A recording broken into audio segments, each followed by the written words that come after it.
Hello आरबीसियंस, a very good morning to you all.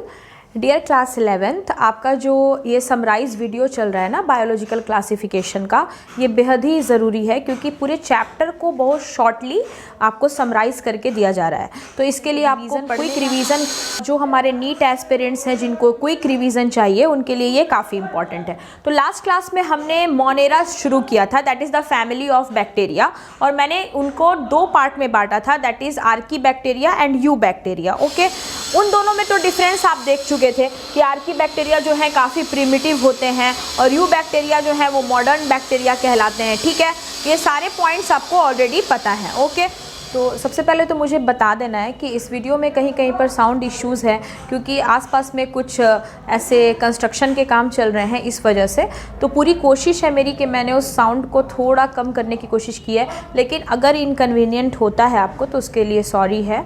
पर जब आप पढ़ाई करेंगे और मेरी वॉल्यूम को थोड़ा पीच में ले लेंगे ना, तो वो साइड वाला वॉल्यूम थोड़ा कम लगेगा आपको। ओके, तो प्लीज़ आपसे रिक्वेस्ट है कि उस इनकन्वीनियंट के लिए आई एम सो सॉरी, पर ये क्या बोलते हैं, आप उसको ना थोड़ा सा मिनिमाइज करके लेना। ओके, तो चलिए देखते हैं आगे। तो चलिए आगे देखते हैं। आगे हमने आपके लिए किया types of Archie bacteria. Archie bacteria को एनसीईआरटी में 3 टाइप्स में बांट दिया गया है, दैट इज मिथेनोजेंस, हेलोफिल्स और थर्मोएसिडोफिल्स। ठीक है, ये 3 तरह की कैटेगरी है हमारे आर्की बैक्टीरिया की। इसमें से सबसे पहली कैटेगरी उठाते हैं मिथेनोजेंस। उनकी पहली एनसीईआरटी लाइन में उन्होंने कहा है कि मिथेनोजेंस जो होते हैं दैट आर ऑब्लिगेट पैरासाइट।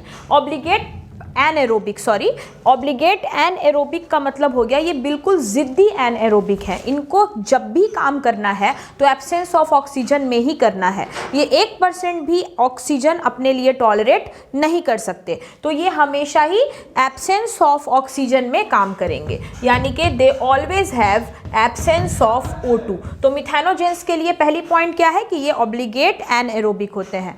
दूसरा, इनका लोकेशन कहाँ है? Marshy area. मार्शी एरिया का मतलब होता है मिक्सचर, सॉलिड लिक्विड जहाँ मिक्स होता है, दलदल के जैसा जो एरिया होता है, वहीं पर इनकी लोकेशन ज़्यादा होती है। चाहे वो किसी ऑर्गेनिज्म का बॉडी हो या कहीं और जगह की अडेप्टेशन हो, ये ज़्यादातर मिक्स्ड इन्वायरमेंट में रहते हैं। जैसे सॉयल और वाटर जहाँ पे मिक्स हो रहा है, उस तरह का इन्वायरमेंट आपके बॉडी में जहाँ पर सॉलिड और लिक्विड चीज़ एक साथ मिली हुई है, वहाँ पर ये प्रेजेंट है। तो बताया गया कि मार्शी एरिया जो है जहाँ पर ये सबसे ज़्यादा प्रेजेंट है वो रूमिनेंट स्टमक है। रूमिनेंट स्टमक हम किसको कहते हैं? ये सवाल मुझसे कुछ दिन पहले कमेंट बॉक्स में पूछा गया था कि मैम रूमिनेंट स्टमक क्या है, जब हमारा लाइव प्रीमियर हो रहा था तो उस समय में। तो वो गट्स ऑफ रूमिनेंट, यानी कि जैसे काउस, बुफेलोज वगैरह जो होते हैं, उनका जो इंटेस्टाइन होता है, गट्स जो उनका होता है, group of accumulation of intestinal ducts जो होते हैं, वहीं पर उस पार्ट ऑफ स्टमक को हम रूमिनेंट स्टमक कहते हैं। ठीक है, तो देखिए क्या होता है, जब सेलुलोज वगैरह काऊ बुफेलो के अंदर जाता है एज अ उनका फूड सोर्स, उसके बाद जब उसका डाइजेशन शुरू होता है तो डाइजेशन के समय ये जो मिथेनोजेंस हैं ये उनके रूमिनेंट स्टमक में प्रेजेंट रहते हैं। और ये क्या करते हैं, ये सेलुलोज को, जो सेलुलोज है उसको मीथेन में बदल देते हैं, यानी कि CH4 में चेंज कर देते हैं। इसीलिए इनका नाम मिथेनोजेंस कहा गया है, क्योंकि ये मीथेन का निर्माण कराते हैं, मीथेन प्रोड्यूस कराते हैं। और मीथेन का इस्तेमाल काऊ डंग के रूप में, काऊ डंग जो रिलीज होता है काऊ के बॉडी से, उसमें मीथेन पाया जाता है, जिसको हम एज अ गोबर गैस इस्तेमाल करते हैं, जो आपके कुकिंग फ्यूल्स के रूप में भी इस्तेमाल होता है, इलेक्ट्रिसिटी प्रोड्यूस कराने में भी इस्तेमाल होता है। तो मिथेनोजेंस हो गया ये। नेक्स्ट कैटेगरी है आपके लिए, दैट इज हेलोफिल्स। हेलोफिल्स में हेलाइन, फिल्स मतलब philic, loving, means these are the salt loving. इनको हाई कॉन्सेंट्रेशन ऑफ सॉल्ट में रहने की आदत हो जाती है। जहाँ पर भी सॉल्ट का कॉन्सेंट्रेशन हाई होगा वो यहाँ पर प्रेजेंट रहते हैं। 2 to 5 मोल कॉन्सेंट्रेशन जो है ये इनका एक सबसे नॉर्मल वैल्यू, जहाँ पर ये सबसे ज़्यादा प्रेजेंट होते हैं। ओके स्टूडेंट्स, तो बढ़ते हैं आगे। देखिए अपनी थर्ड कैटेगरी है thermoacidophiles. Thermo means temperature, acido means acid and philic means loving. They can have high temperature and high acidity. ये ज़्यादा से ज़्यादा 80 डिग्री सेल्सियस के अबव टेम्परेचर पर आसानी से सर्वाइव करेंगे और इनकी जो प्रॉपर पीएच है जिस पर ये आराम से सर्वाइव करते हैं, that is 2, and you know it is very strong acidic nature of pH. ठीक है, तो इनमें से एक एग्जांपल दे दिया गया है थर्मस एक्वेटिकस। मैं आपको बता दूं इन बैक्टीरिया का इस्तेमाल जेनेटिक इंजीनियरिंग के फील्ड में काफ़ी ज़्यादा होता है। कई बार हम ऐसी टेक्नोलॉजी का इस्तेमाल कर रहे होते हैं जब हमें ऐसा बैक्टीरियल क्रोमोसोम चाहिए होता है जो ज़्यादा से ज़्यादा टेम्परेचर पर सर्वाइव कर जाए, तो हम जेनेटिक्स से रिलेटेड फील्ड में इसका इस्तेमाल बहुत ज़्यादा करते हैं। ठीक है, तो ये हो गया हमारा थर्मस एक्वेटिकस। तो ये तो टाइप्स हो गए आर्कीबैक्टीरिया के। अब हम आते हैं यू बैक्टीरिया। तो यू बैक्टीरिया को हमने दो कैटेगरी में बांटा है स्टूडेंट्स, साइनोबैक्टीरिया और माइकोप्लाज्मा। साइनोबैक्टीरिया के बारे में आपसे कुछ बातें और होंगी, लेकिन इसका एग्जाम्पल जरूर ध्यान दीजिएगा, नॉस्टॉक, एनाबियाना, ये सारे जो हैं ये हमारे साइनोबैक्टीरिया हैं। जब बात माइकोप्लाज्मा की होती है तो पॉइंट्स आपके सामने लिख दी गई हैं। ये सबसे स्मॉलेस्ट होता है और इस बैक्टीरिया में 2 to 5 माइक्रोमीटर इसकी साइज होती है, वेरी स्मॉलेस्ट। और स्मॉलेस्ट होने के पीछे रीज़न है कि इसमें सेल वॉल एब्सेंट होती है, और जाहिर सी बात है कि सेल वॉल एब्सेंट होगी तो इसका कोई नॉर्मल फिक्स शेप नहीं होगा, ये किसी भी तरह के शेप में प्रेजेंट होते हैं। And these are also known as PPLO। PPLO का फुल फॉर्म मैं आपको बता दूं, that is pleuropneumonia like organism. Pneumonia like organism, तो ये प्लूरोन्यूमोनिया लाइक ऑर्गेनिजम्स हैं और इनके वजह से कई सारे इन्फेक्शंस भी बॉडी में हो जाते हैं। ठीक है, तो ये हो गया हमारा यू बैक्टीरिया। अब बारी है स्टूडेंट्स कि यू बैक्टीरिया में कुछ और चीज़ें जो साइनोबैक्टीरिया के बारे में आपको एनसीईआरटी ने पढ़ाई हैं वो देख ली जाए। पहले आप इसका एक स्क्रीनशॉट ले लीजिए, ये आपके शॉर्ट नोट्स के लिए काफ़ी हेल्पफुल है। ओके, तो let's start with the cyanobacteria. कुछ पॉइंट्स मैं आपको साइनोबैक्टीरिया के बारे में बताना चाहती हूँ। जैसे साइनोबैक्टीरिया में मैं आपको बता दूँ, एक डायग्राम आपने देखा होगा एनसीईआरटी में, समथिंग लाइक दिस। इस तरह से एक हेट्रोसिस्ट बोलकर डायग्राम बनाया गया है। ठीक है, ये है आपका नॉस्टॉक। नॉस्टॉक, इसके चारों तरफ म्यूसिलेजिनस शीथ प्रेजेंट होती है जो इसको अडेप्टेबल रहने में हेल्प करती है। This is your mucilaginous sheath, ये हो गया आपका म्यूसिलेजिनस शीथ, और इसमें प्रेजेंट होते हैं हेट्रोसिस्ट। कहीं कहीं पर इसमें हेट्रोसिस्ट प्रेजेंट होती है। हेट्रोसिस्ट, हेट्रोसिस्ट की खूबी क्या है स्टूडेंट्स? हेट्रोसिस्ट की खूबी ये है कि ये नाइट्रोजन फिक्सेशन में हेल्प करता है। Heterocyst helps in nitrogen fixation, ये नाइट्रोजन को फिक्स करने में क्या करते हैं? मदद करते हैं। अब देखते हैं कैसे। ये क्या होते हैं, नाइट्रोजन को जब ये फिक्स करते हैं तो इनके पास एक एंजाइम होती है, द नेम इज नाइट्रोजिनेज। ठीक है, तो हमारा जो नॉस्टॉक बैक्टीरिया है इसके पास हेट्रोसिस्ट प्रेजेंट होता है, और हेट्रोसिस्ट प्रेजेंट होता है तो उस हेट्रोसिस्ट में नाइट्रोजिनेज एंजाइम होती है जिसकी मदद से ये आराम से नाइट्रोजन को फिक्स कर देता है। आपको अच्छे तरीके से पता है कि हमारे प्लांट्स को, हमारे सॉइल को नाइट्रोजन की कमी होती है, तो ये बैक्टीरिया इन्वायरमेंट से नाइट्रोजन लेकर प्लांट के रूट में सप्लाई कर देते हैं। That is why they are known as nitrogen fixers also. तो ये थे हमारे साइनोबैक्टीरिया। तो अभी जो लास्ट वीडियो है मोनेरा की और उससे रिलेटेड जो भी इंपॉर्टेंट था वो यहाँ तक आ गया। अब हम बढ़ते हैं हमारे सेकेंड किंगडम में, that is kingdom protista. Kingdom protista जिसको थोड़ा ज़्यादा जगह मिली है हमारे एनसीईआरटी में। उसके बाद किंगडम फंजाई है। यही तीन इंपॉर्टेंट किंगडम्स हैं जो इस चैप्टर से रिलेटेड है। तो चलिए देखते हैं कि किंगडम प्रोटिस्टा में क्या क्या चीज़ें आपको पढ़नी है, और पूरा कंप्लीट शॉर्ट ब्रीफ नोट्स आपके लिए, ताकि आप कम से कम समय में पूरे चैप्टर को अच्छे से एनालाइज कर ले। तो चलिए देखते हैं किंगडम प्रोटिस्टा, जो कि बायोलॉजिकल क्लासिफिकेशन एनसीईआरटी चैप्टर 2 का सेकेंड टॉपिक है। ओके, तो let's start with kingdom protista now.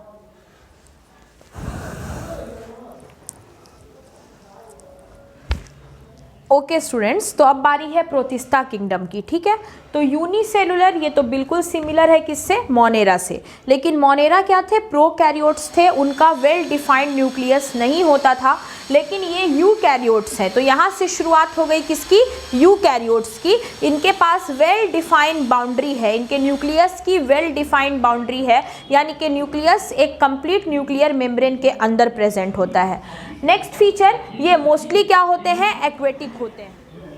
तो नेक्स्ट फीचर क्या है कि ये मोस्टली एक्वेटिक होते हैं, of course these are aquatic. Nutrition basis पर इनको कैटेगराइज किया गया है। मैंने आपको बता दिया है कि इस चैप्टर में जो भी कैटेगराइज किया गया है उन सभी को न्यूट्रिशन पे, जैसे हमने बैक्टीरिया को भी उनके न्यूट्रिशन बेसिस पे कैटेगराइज किया था, उसी तरह से हमारे प्रोटिस्टा को भी हम न्यूट्रिशन बेसिस पर क्या कर रहे हैं, कैटेगराइज कर रहे हैं। तो सबसे पहला है फोटोट्रॉफिक। इसमें 3 फैमिली है जो आपको याद रखनी है, दैट इज क्राइजोफाइट्स, डाइनोफ्लैजिलेट्स और यूग्लेनोइड्स। ये 3 फैमिली आती है फोटोट्रॉफिक, यानी कि ये बिल्कुल अपने से स्वयं अपना भोजन तैयार करेंगे, ये फोटोट्रॉफिक है। इसका मतलब इनमें क्लोरोफिल पिगमेंट क्या होगा, बिल्कुल प्रेजेंट होगा। तो इन तीनों के बारे में एक्सप्लेनेशन हम देखने वाले हैं, जो इनकी मेन लाइंस है। लेकिन मैं पहले आपको एक चीज़ बता दूं, जब आप क्राइजोफाइट्स को एनसीईआरटी में पढ़ेंगे तो इसकी 2 कैटेगरी है, एक जिसको हम कहते हैं डाई एटम्स, ठीक है, और दूसरी कैटेगरी है डेस्माइट्स।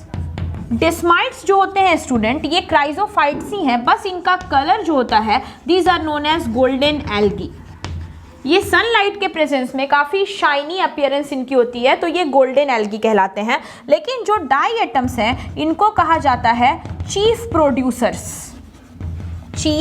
प्रोड्यूसर्स ऑफ ओशियन, यानी कि ओशियन में जो सबसे ज़्यादा प्रोड्यूस करता है, जो एनर्जी प्रोड्यूस करते हैं, जो ऑटोट्रॉफिज्म करते हैं और जिनके ज़रिए सबसे ज़्यादा फूड प्रोड्यूस कराया जाता है, वो कौन होते हैं, डाई एटम्स होते हैं, ठीक है। सेकंड कैटेगरी है डाइनोफ्लैजिलेट्स और तीसरी कैटेगरी है यूग्लेनोइड्स की। तो ये 3 कैटेगरी मेनली फोटोट्रॉफिक प्रोटिस्टेंस की होती है।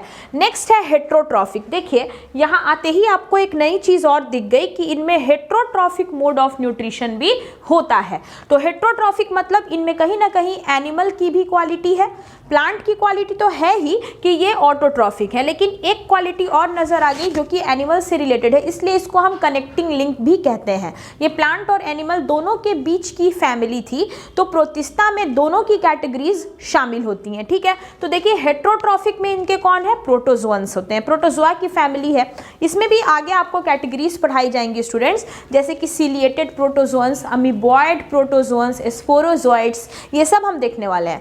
उसके बाद है हमारा सैप्रोट्रॉफिक। तो सैप्रोट्रॉफिक आपको अच्छे से पता है कि सैप्रोट्रॉफिज्म हम कहते हैं जब कोई ऑर्गेनिज्म किसी डेड डिकेड पर डिपेंड हो, गले सड़े को खाए, उस पर डिपेंड हो जाए, तो उसको हम सैप्रोट्रॉफिक कहते हैं। तो सैप्रोट्रॉफिक में हमारे पास कौन हो जाएगा, स्लाइम माउल्ड हो जाएगा। Slime mould is a pre mature form of fungus. यहीं से फंगस की कहानी शुरू हुई थी, जिसकी वजह से इसके बाद किंगडम फंजाई लॉन्च हुआ, इंट्रोड्यूस हुआ। तो स्लाइम माउल्ड फंगस का ही एक इमैच्योर फॉर्म होता है, जो कि डेवलप होने के बाद कंप्लीट फंजाई में ही अपने आप को तैयार कर लेता है। ओके, तो यहाँ आने तक हम लोग फंगस में एंट्री कर देंगे। तो सबसे पहले चलिए देखते हैं इन तीनों के बारे में कि जो हमारा फोटोट्रॉफिक प्रोटिस्टा है, क्राइजोफाइट, डाइनोफ्लैजिलेट और यूग्लेनोइड्स, इन तीनों की क्या खासियत होती है। ओके, तो एक बार आप इसका स्क्रीनशॉट ले लीजिए ताकि आपके कॉपी में आपका जो शॉर्ट नोट्स है वो आराम से रेडी होता जाए।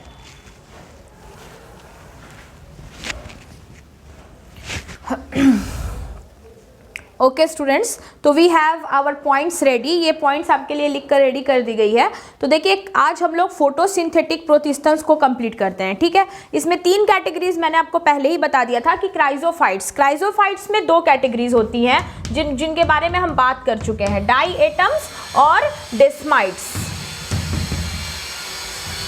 यार ये टाइल्स, ओके। तो डाई एटम्स और डेस्माइट्स तो होते ही हैं, लेकिन इसका जो मेजर पॉइंट है वो आपके सामने रख दिया गया है। ये फाइटोप्लैंक्टॉन्स कहलाते हैं, ठीक है। फाइटोप्लैंक्टॉन्स का मतलब होता है कि प्लांट की सबसे small family, very microscopic plant family, इसी को हम कहते हैं फाइटोप्लैंक्टॉन्स। ये फ्रेश वाटर भी होते हैं और मरीन भी होते हैं। इनका जो सेल वॉल होता है ये सिलिका से इम्बेडेड होता है, ठीक है। यानी कि इसमें जो सेल वॉल होती है इनकी, ये सेल वॉल के बीच में सिलिका रिमेन्स प्रेजेंट, इनके पास सिलिका प्रेजेंट होता है, ठीक है। तो ये सिलिका और कैल्शियम, ये दोनों चीज़ों से मिलकर कंप्लीट बने हुए होते हैं। उसके बाद बताया गया कि सेल वॉल जो होता है इसका 2 ओवरलैपिंग शेल होता है। ओवरलैपिंग शेल का मतलब हो गया एक ऊपर और एक नीचे, इसीलिए इनको सोप केस भी कहा जाता है। These are also known as soap box और सोप केस, जैसे साबुन जिसमें हम रखते हैं, सोप रखते हैं तो दो होता है, एक जिसके ऊपर वो रखा है, एक उसका कवरिंग, और जी है वो इनकी इसी तरह की है, तो ये इनको ओवरलैपिंग शेल्स कहा जाता है, ठीक है।